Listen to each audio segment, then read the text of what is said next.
Assalamualaikum warahmatullahi wabarakatuh. Hari ini saya pengen ngajak teman-teman semuanya merenungkan kisah cintanya putri Rasulullah SAW yang bernama Zainab bintu Rasulillah.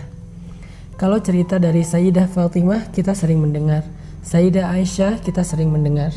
Tapi bagaimana dengan kisah Sayyidah Zainab bintu Rasulillah?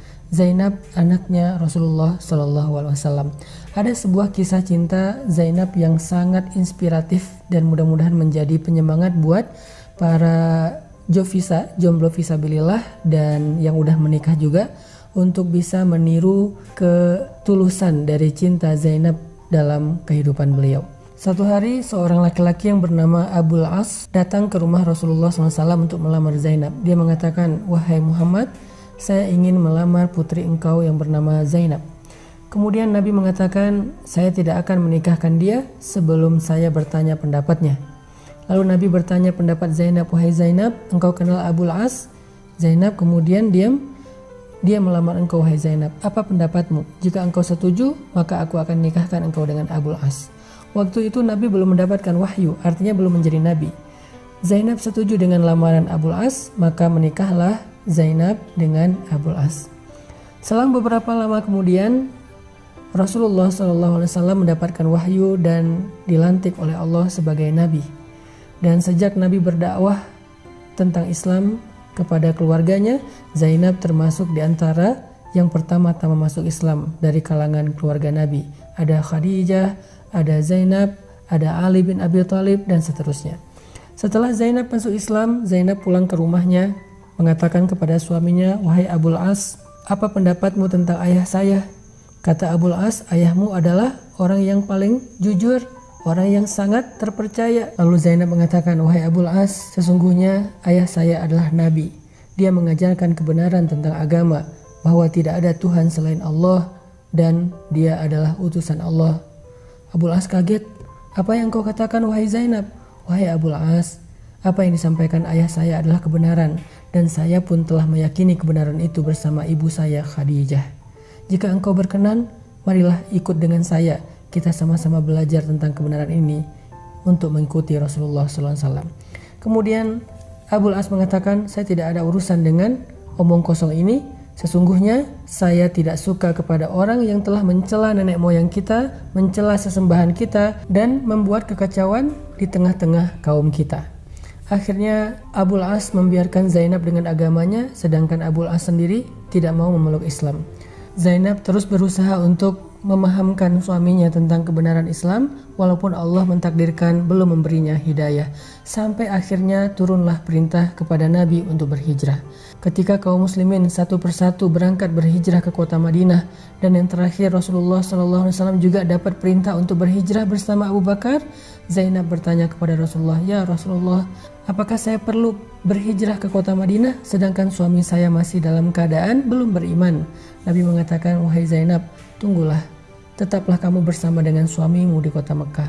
Akhirnya Zainab dengan berat hati harus menetap di kota Mekah bersama dengan suaminya, dan dia terpisah dengan ayahnya tercinta Rasulullah SAW. Selang setahun kemudian terjadilah perang Badar. Dalam peperangan itu Abul As keluar bersama dengan pasukan kaum musyrikin untuk memerangi Nabi SAW. Makanya perang Badar itu termasuk perang yang paling berat bagi kaum muslimin.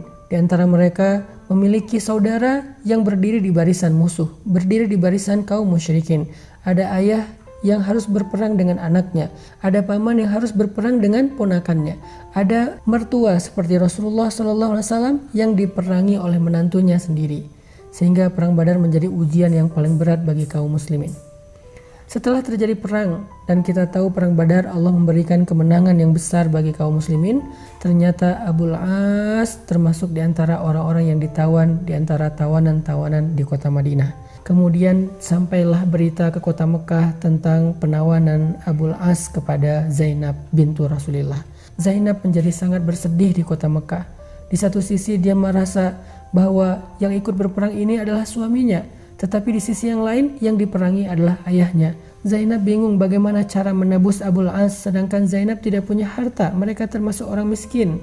Sampai kemudian Zainab mencari sesuatu untuk bisa menebus suaminya kepada Rasulullah. maka dia mengirimkan sesuatu yang sangat berharga kepada Rasulullah di kota Madinah. Ketika Nabi memeriksa di antara tebusan-tebusan yang diberikan orang Quraisy untuk menebus tawanan mereka, Nabi menemukan satu benda yang sangat istimewa di antara tebusan itu. Tahukah kita apa? Kalungnya Khadijah. Ketika Nabi melihat ada kalung Khadijah di antara banyak harta-harta tebusan, Nabi mengambil kalung itu. Wajah Nabi kemudian berseri-seri. Nabi kaget, ini milik siapa? Ini milik siapa? Nabi mengatakan, wahai kaum muslimin, siapakah yang memberikan kalung ini kepada kalian? Orang-orang mengatakan, ya Rasulullah, itu adalah tebusan untuk Abul As dari istrinya. Nabi kemudian menitikkan air mata. Nabi tahu ini adalah kalung Khadijah, tetapi sekarang diberikan oleh Zainab untuk menebus suaminya.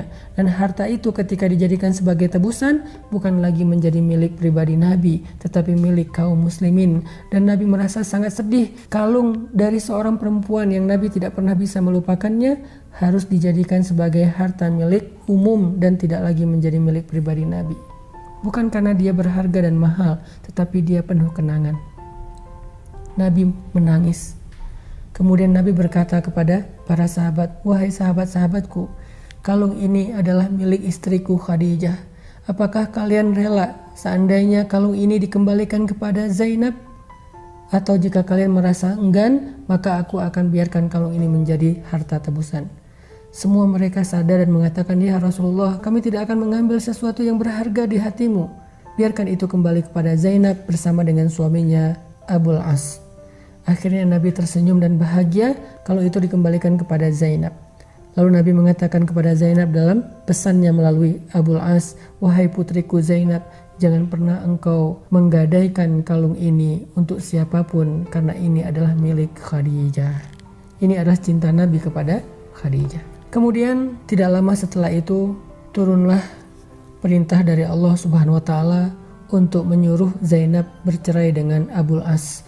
Karena tidak boleh perempuan beriman menikah atau tetap menjadi istri bagi seorang laki-laki yang kafir kepada Allah Subhanahu wa taala. Akhirnya Zainab pun untuk terakhir kalinya membujuk Abul As, wahai Abul As, suamiku tercinta, maukah engkau ikut bersamaku ke kota Madinah dan beriman kepada Rasulullah sehingga kita tidak perlu bercerai, kita tetap menjadi keluarga yang utuh? Abul As mengatakan, la, tidak, saya tidak akan mau beriman kepada Muhammad. Akhirnya dengan terpaksa dan sedih hati Zainab berhijrah ke kota Madinah dalam keadaan menjadi jandanya Abul As. Sampai di kota Madinah, Zainab dilamar oleh banyak laki-laki selama 6 tahun berturut-turut. Satu persatu datang ke rumah Nabi melamar Zainab karena mereka tahu keistimewaan dari putri Rasulullah. Semua mereka ingin menjadi menantunya Rasul, tetapi semua lamaran itu ditolak oleh Zainab. Kenapa? Zainab belum bisa melupakan Abul As. Zainab masih berharap suatu saat Abul As akan datang untuk merujuknya dan masuk Islam. Sampai suatu hari Abul As bersama rombongannya berangkat ke Syam untuk berdagang. Pulang dari perdagangan terjadi peperangan antara Abul As dengan kaum muslimin di dekat kota Madinah. Peperangan kecil. Tetapi waktu itu Abul As kalah dan dia lari ke kota Madinah mencari perlindungan kepada Zainab. Dia bertanya ke setiap orang, di manakah rumah Zainab? Ketika dia menemukan rumah Zainab, di waktu subuh dia datang mengetuk pintu rumah Zainab. Ketika Zainab membuka pintu rumahnya, dia melihat Abul As, mantan suaminya, ada di depan pintu rumahnya. Sehingga Zainab penasaran dan bertanya, wahai Abul As, apakah engkau ingin masuk Islam dan ingin merujuk aku? Kata Abul As, tidak wahai Zainab, aku meminta perlindungan kepadamu seandainya engkau masih menganggapku sepupu dan ayah dari anak-anakmu. Kemudian Zainab berangkat ke masjid untuk sholat subuh. Lalu selesai sholat subuh, Zainab berdiri dan mengatakan, wahai Rasulullah, wahai kaum muslimin, aku meminta perlindungan untuk Abul As. Nabi kemudian datang ke rumah Zainab, bertemu dengan Abul As, mengatakan, wahai Abul As, aku akan kembalikan kepadamu hartamu dan engkau adalah orang yang bebas. Ketika Abul As dibebaskan oleh Nabi SAW, barulah Abul As merasa tenang. Kemudian dia kembali ke Mekah. Setelah selesai urusannya di kota Mekah, dia kembali ke Madinah dan dia mengatakan, Asyhadu an la ilaha illallah wa anna Muhammadan Rasulullah. Sejak saat itu Abul As kembali kepada Zainab dan selang setahun kemudian Zainab pun meninggal dunia. Saat Zainab meninggal dunia, Abul As menjadi orang yang paling keras menangisnya seperti seorang anak kecil yang ditinggalkan ibunya, menangis sekencang-kencangnya. Abul As mengatakan, "Ya Rasulullah, tidak ada gunanya dunia ini tanpa Zainab." Selang setahun kemudian setelah Zainab wafat, Abul As juga wafat dalam keadaan menunggu hari pertemuan dengan Zainab. Merekalah kekasih dunia dan akhirat. Apa pelajarannya dari kisah cinta Zainab dengan Abul As?